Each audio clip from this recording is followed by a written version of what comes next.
வணக்கம். என்ன செய்தியை பார்க்க போறோம்னு கேட்டீங்கன்னா, விஜய் ஆட்சிக்கு தந்த ஆதரவை வாபஸ் பெறுகிறது மார்க்சிஸ்ட் கம்யூனிஸ்ட் கட்சி. அப்ப விசிகா நேத்தே திருமாவளவன் அவர்கள் அதிரடி முடிவை அறிவித்து விட்டார்.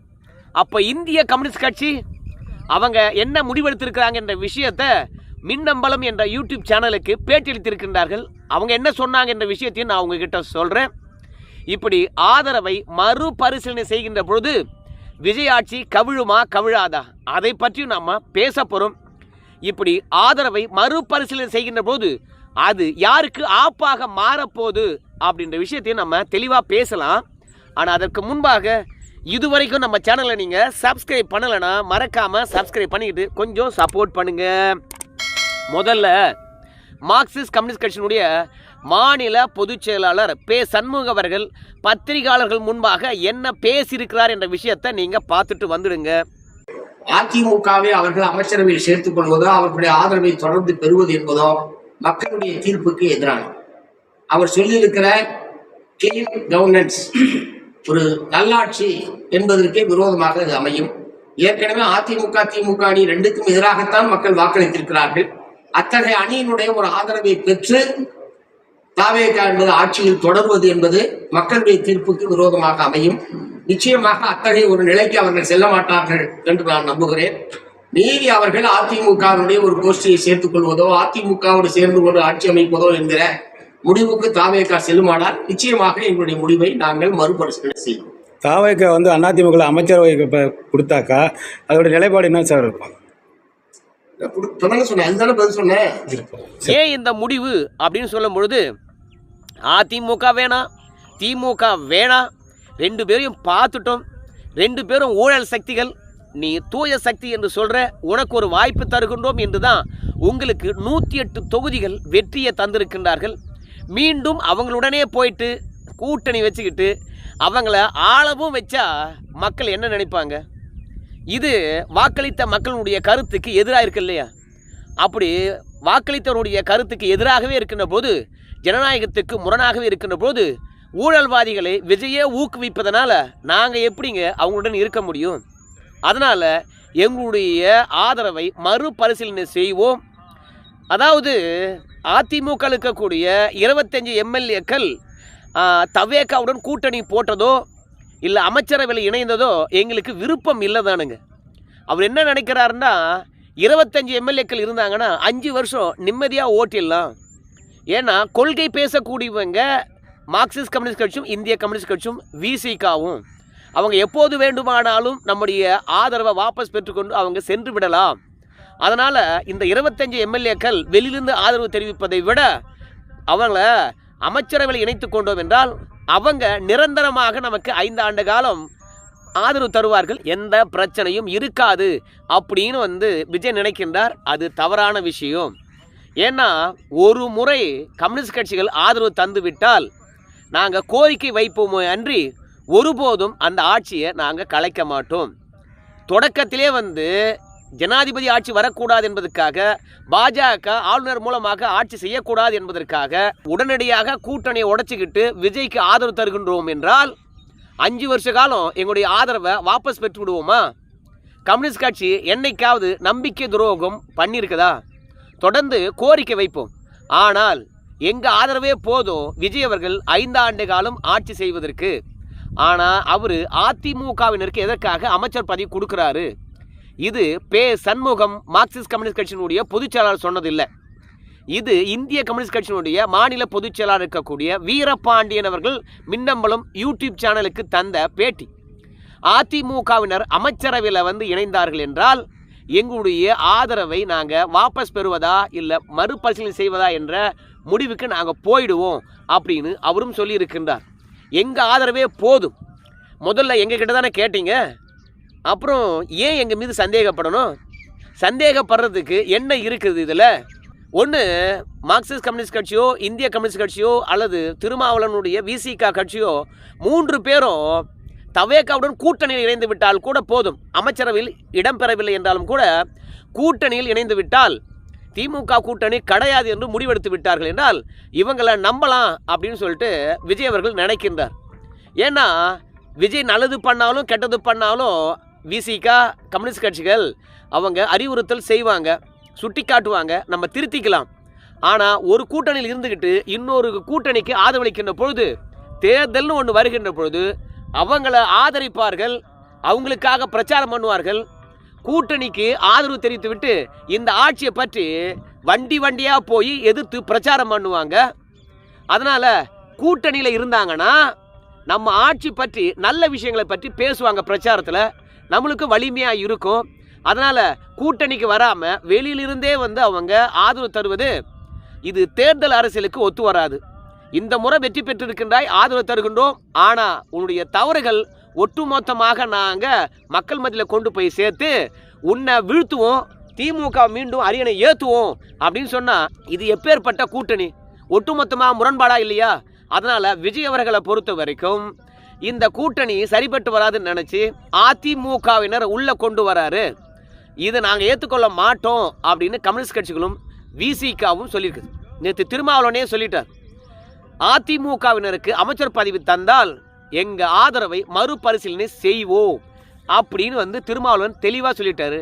உயர்மட்ட நிர்வாகி ஆலோசனை கூட்டத்தில் நாங்கள் விஜய்க்கு தொடர்ந்து ஆதரவு அளிப்பதா இல்லை என்ற முடிவை நாங்கள் எடுப்போம், இன்றைக்கும் நாங்கள் திமுக கூட்டணி தான் இருக்கிறோம் அப்படின்னு திருமாவளவன் வந்து சொல்லிட்டார். ஸோ அதனால் இங்கே கம்யூனிஸ்ட் கட்சிகளும் விசிகாவும் இன்றைக்கி விஜய்க்கு எதிராக கிளர்ந்தெழுந்திருக்கின்றார்கள். இது ஒரு சிறு புள்ளியாக இருக்கலாம், ஆனால் இது பெரும் விரிசலாக மாறும். ஏற்கனவே ஸ்டாலினை பொறுத்த வரைக்கும் 6 மாதம் வரைக்கும் விட்டு பார்ப்பேன் அப்படின்னு சொல்லியிருக்கின்றார். 6 மாதத்துக்கு பிறகு கூட்டணியில் இந்த கட்சியெலாம் இருக்குது, அவங்களுக்கு என்ன மாதிரி அசைன்மெண்ட்டை ஸ்டாலின் கொடுப்பார்னு தெரியாது. விஜய்க்கு பெரிய தலைவலியாகத்தான் இந்த கூட்டணி கட்சிகள் அமையும். அதனால தான் அவர் என்ன நினைக்கிறாருன்னா, அதிமுகவுடைய 25 எம்எல்ஏக்களை கூட்டணிக்குள்ளே சேர்த்துக்கிட்டு அமைச்சர் பதவி கொடுத்துடலான்னு நினைக்கிறார். ஆனால் அமைச்சர் பதவி கொடுக்கக்கூடாது அப்படின்னு சொல்கிறாங்க.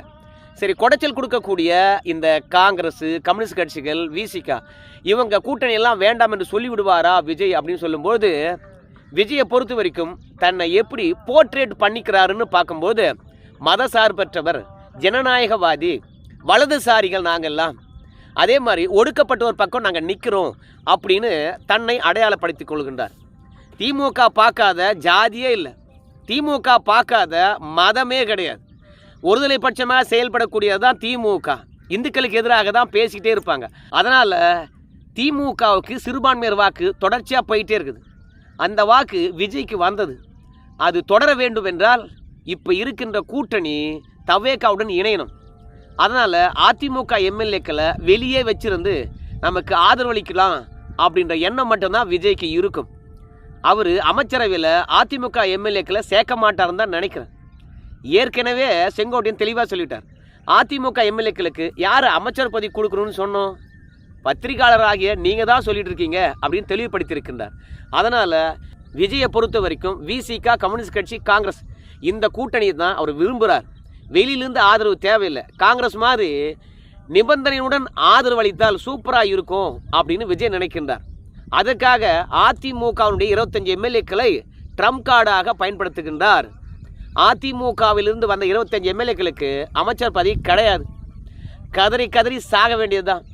ஆப்பு சரியாக சொருகிட்டாங்க கம்யூனிஸ்ட் கட்சிகளும் விசிகாவும் காங்கிரஸ் கட்சியும். அதனால் கனவிலும் வந்து அதிமுகவினருக்கு அமைச்சர் பதவி தரணும் அப்படின்ற எண்ணம் விஜய்க்கு இல்லவே இல்லை. அதிமுகவினருக்கு தரலைன்னா அந்த அமைச்சர் பதவியில் கம்யூனிஸ்ட் கட்சிகள் ரெண்டும் இடம்பெறணும், விசிகாவும் இடம்பெறணும் அப்படின்ற பேச்சுவார்த்தை மட்டும்தான் இப்போ நடந்து கொண்டு இருக்கிறது. அதனால் கட்சியை உடைச்சி துரோகி போல செயல்பட்டு தவேகாவுக்கு ஆதரவு அளித்த அதிமுக எம்எல்ஏக்கள் 25 பேருக்கும் விஜய் பெரிய ஆப்பை வச்சிருக்கிறாரு. சரி, இந்த கம்யூனிஸ்ட் கட்சிகள், விசிகா இவங்கெல்லாம் வெளியே போனாங்கன்னா ஆட்சி கவிழுமா அப்படின்னு கேட்டிங்கன்னா கவிழ வாய்ப்பில்லை. அதிமுக தான் 2 உடைச்சிட்டாங்களே, அந்த எம்எல்ஏக்கள் ஜம்முன்னு உள்ளே வந்துட போகிறாங்க. என்ன ஒன்று, வழக்கம் போல் திமுகவுக்கு சிறுபான்மையர் வாக்கு போகும், அந்த வாக்கை விஜய் அவர்கள் இழந்து விடுவார். அதிமுகவில் இருக்கக்கூடிய 25 எம்எல்ஏக்கள் உள்ளே போய் இடம்பெற்றார்கள் என்றார். ஏற்கனவே திருமாவளவனை பொறுத்த வரைக்கும் ஒரு குற்றச்சாட்டை வச்சுக்கிட்டே இருக்கிறாரு. என்ன குற்றச்சாட்டு அப்படின் போது, நம்ம விஜய் அவர்களை பொறுத்த வரைக்கும் RSS பெற்ற பிள்ளை சீமானும் அவரும் அப்படின்னு குற்றச்சாட்டு வச்சுட்டு இருக்காரு. அந்த கருத்தில் உறுதியாக இருக்கிறீங்களா அப்படின்னு வேற கேட்குறாங்க பத்திரிகையாளர். ஆமாம், இன்றைக்கும் நம்ம விஜய் அவர்கள் பாஜகவுடைய கையாள் என்பதில் மாற்று கருத்து கிடையாது அப்படின்னு சொல்லிட்டு இருக்காங்க. இப்போ மீண்டும் அதிமுக இருக்கக்கூடிய 25 எம்எல்ஏக்கள் அங்கே போனாங்கன்னா அது அப்படியே உறுதியாகிவிடும். உறுதியாச்சுன்னா மீண்டும் அதிமுக மாதிரி தான், இந்துக்களுக்கு ஆதரவான கட்சி, இது சிறுபான்மைக்கு எதிரான கட்சி. விஜய் அவர்கள் சிறுபான்மையராகவே இருந்தாலும் அவர் சனாதனத்தை பின்பற்றக்கூடியவராக இருக்கிறாரு. அவர் நெத்தியில் அஜராக பொட்டு வச்சுருக்கார் பத்தியா, அதனால் அவர் ஜாதகத்தை நம்புகிறாரு, ஜோசியருக்கு பதவி கொடுத்தாரு, பிற்போக்குவாதி, பாஜக தான் இவர் இயக்குது அப்படின்னு அழகாக சொல்லிவிடுவாங்க. புறவாசல் வழியாக பாஜக விஜய் மூலமாக ஆட்சி செய்கிறது, இந்த ஆட்சி வேண்டுமா, மக்களுடைய எண்ணத்துக்கு எதிராக செயல்படுறாங்க அப்படின்னு சொல்லிட்டு விஜயை அரசியல் விட்டு ஓடுற அளவுக்கு கம்யூனிஸ்ட் கட்சிகள் அலப்பறை பண்ணிடுவாங்க. விசிக பொறுத்த வரைக்கும் ஏற்கனவே விஜய் மீது காண்டில் தான் இருக்காங்க. என்ன பண்ணுறது, விஜயை பொறுத்த வரைக்கும் இப்போ ஆட்சி அமைக்கவில்லை என்றால் அதிமுக திமுக 2 பேரும் இணைந்து ஆட்சி அமைத்து விடுவார்கள். எப்படியா இருந்தாலும் சரி, அதிமுக இருக்கிறவங்க தான் முதலமைச்சர், அவங்க மூலமாக பாஜக ஆட்சி ஆண்டா என்ன பண்ணுறது அப்படின்ற எண்ணம் மட்டும்தான் நம்ம திருமாவளவன் இருக்குது. தலை விதியேன்னு சொல்லிட்டு விஜய்க்கு ஆதரவளிச்சிருக்கிறாரு. அது மட்டும் இல்லை, ஏற்கனவே காண்டில் இருக்காருன்னு சொன்னோம். ஏன் தெரியுமா, விசிக தொண்டர்களும் நிர்வாகிகளும் அதிகப்படியாக விஜய் பக்கம் நகர்ந்துட்டாங்க. ஸோ அவங்களையெல்லாம் மீண்டும் மீட்டெடுக்க வேண்டும் என்றால் விஜயுடன் நெருக்கமாக இருப்பது தான் சரியானதாக இருக்கும். அதனால் இப்போது இவங்க அத்தனை பேருமே விஜய் விட்டு விலகவே மாட்டாங்க. அப்படியே விலகினாலும் விஜய் அதை விரும்பவும் மாட்டார், மீண்டும் மீண்டும் இழுத்து தான் பிடிப்பார். அதனால் கட்சிக்கு துரோகம் பண்ணவங்க நடுத்தருவில் நிற்கிறாங்க. அதிமுகலேருந்து போன 25 எம்எல்ஏக்கள். இது தமிழ்நாட்டில் இருக்கக்கூடிய ஒவ்வொரு அரசியல் கட்சியிலும் துரோகிகள் இருப்பாங்களே, அவங்களுக்கு பெரிய பாடம் தான். ஆனால் அதிமுகலேருந்து விலகி சென்றவர்கள் நேற்றே கதனதை நீங்கள் பார்த்துருப்பீங்க. ஐயோ, எடப்பாடி பழனிசாமி எல்லாவற்றையும் மறப்போம் மன்னிப்போம் வாங்கன்னு சொல்கிறாரு, ஆனால் பொதுக்குழு கூட்ட சொல்லு, அவங்ககிட்ட நாங்கள் பேசுகிறோம் அப்படின்னு சொல்லிட்டு இல்லாத பொல்லாத கதையெல்லாம் உருட்டிகிட்டு இருக்காங்க. இப்போ இந்த 25 எம்எல்ஏக்களை பொறுத்த வரைக்கும் அமைச்சரவையில் இடமில்லை என்றால் நம்ம விஜயுடன் தொடர்வார்களா என்று கேட்டால் அவங்க என்ன தர்மவான்களா? அவங்க லீமா ரோஸனுடைய அறிவுறுத்தலின்படி தான் விஜய்க்கு ஆதரவளிச்சிருக்காங்க. இப்போ ஆதுவாஜினாவும் லீமா ரோஸும் அமைச்சர் பதவி வாங்கி தரணும். அப்போ அமைச்சர் பதவி வாங்கி தரலன்னா அதிமுக வருவாங்களா, இல்லை தனித்து செயல்படுவாங்களா? அதிமுகவுக்கு வர முடியாது. எடப்பாடி பழனிசாமி அதுக்கான கதவை மூடிட்டார். அதுலேயும் செயற்குழு பொதுக்குழுவை கூட்டுங்கன்னு சொல்லுகின்ற போது கூட்ட வேண்டாம் என்று மாவட்ட செயலர்கிட்டே அனுமதி வாங்கி கையெழுத்து வாங்கிட்டார். ஸோ மொத்தத்தில் இந்த 25 எம்எல்ஏக்களுக்கு இருந்த வாய்ப்புகள் அத்தனையும் க்ளோஸு, அமைச்சர் பதவியும் கிடைக்காது. சொந்த கட்சியை உடைச்சதே அமைச்சர் பதவி ஆசைக்காக தான் செலவு பண்ணிட்டு இருக்கிறோம், அந்த காசை எப்படியாவது சம்பாரிச்சிடலாம் அமைச்சர்களை சேர்த்து அப்படின்னு நினைச்சாங்க. ஆனால் அதற்கான ஆப்பு கம்யூனிஸ்ட் கட்சிகள் மூலமாக எடப்பாடி தான் வச்சிருப்பதாக எல்லாரும் பேசிக்கிட்டாங்க. எடப்பாடி பழனிசாமியை பொறுத்த வரைக்கும் இன்னைக்கு 25 எம்எல்ஏக்கள் இருக்காங்க இல்லையா, அவங்கள விட இந்த துரோக அரசியல நிறைய கற்றவர். அதனால் தெரிந்தே போய் எங்கள் தவேக்காக ஆதரவளித்ததன் மூலமாக தன் தலையில் தானே மண்ணவாரி போட்டுக்கிட்டாங்க. அந்த விதத்தில் ரொம்பவே மகிழ்ச்சி. சரிங்க, இந்த 25 எம்எல்ஏக்களுக்கும் அமைச்சர் பதவி கிடைக்குதா இல்லையான்னு சொல்லிட்டு நாளைக்கே தெரிஞ்சிடும். நாளைக்கு தான் அமைச்சரவையினுடைய விரிவாக்கம் என்று சொல்கிறாங்க. காங்கிரஸிலிருந்து 2 பேருக்கு அமைச்சரவை, கம்யூனிஸ்ட் கட்சிகள் இடம்பெற வேண்டும் என்றும் விசிக இடம்பெற வேண்டும் என்றும் விஜய் அவர்கள் வேண்டுகோள் வைத்திருக்கின்றார். நீங்கள் கூட்டணியில் இடம்பெற்று அமைச்சர் பதவி பெற்றீர்கள் என்றால் நாங்கள் அதிமுக எம்எல்ஏக்களுக்கு அமைச்சர் பதவி தரல என்ற உத்தரவாதத்தையும் நம்ம விஜய் அவர்கள் தந்திருக்கின்றார். அதனால் நாளைக்கு உயர்நிலை கூட்டமானது நடைபெற போகுதுன்னு சொல்லிட்டு திருமாவளவர்கள் நேற்று அறிவித்தார். அந்த உயர்நிலை நிர்வாகிகள் ஆலோசனை கூட்டம் நடந்து முடிந்த பிறகு நாம் தவேகா அமைச்சரவை இடம்பெறுவோம் என்ற முடிவு எடுக்க போகிறாங்களா நாளைக்கு தெரிஞ்சிடும். மொத்தத்தில் விஜய் அவர்களை கம்யூனிஸ்ட் கட்சிகள் இன்றைக்கி மிரட்டி இருக்கின்றார்கள். ஆனால் அந்த மிரட்டல் நல்லதாக கெட்டதான்னு கேட்டிங்கன்னா என்னை பொறுத்த வரைக்கும் சூப்பரான மிரட்டல். ஏன்னா துரோகம் பண்ணவர்களுக்கு எங்கே போனாலும் அடைக்கலம் கொடுக்கக்கூடாது. இன்றைக்கி அதிமுக உடைச்சிட்டு ஓடி வந்தவங்களுக்கு விஜய் அவர்கள் அடைக்கலம் தந்தார்கள் என்றால் நாளைக்கு விஜய் கட்சியை உடைச்சிக்கிட்டு அங்கிருந்து ஒரு 40 பேர் வேறு கட்சிக்கு போய் அடைக்கலம் தேடுவார்கள். அப்படி அடைக்கலம் தேடுகின்ற போது அவங்க அன்னைக்கு விஜய் ஆதரவு தந்தார், இன்றைக்கி நாமே ஆதரவு தரக்கூடாது என்று அவங்க ஆதரவு தருவார்கள். இது தவறான கலாச்சாரம்.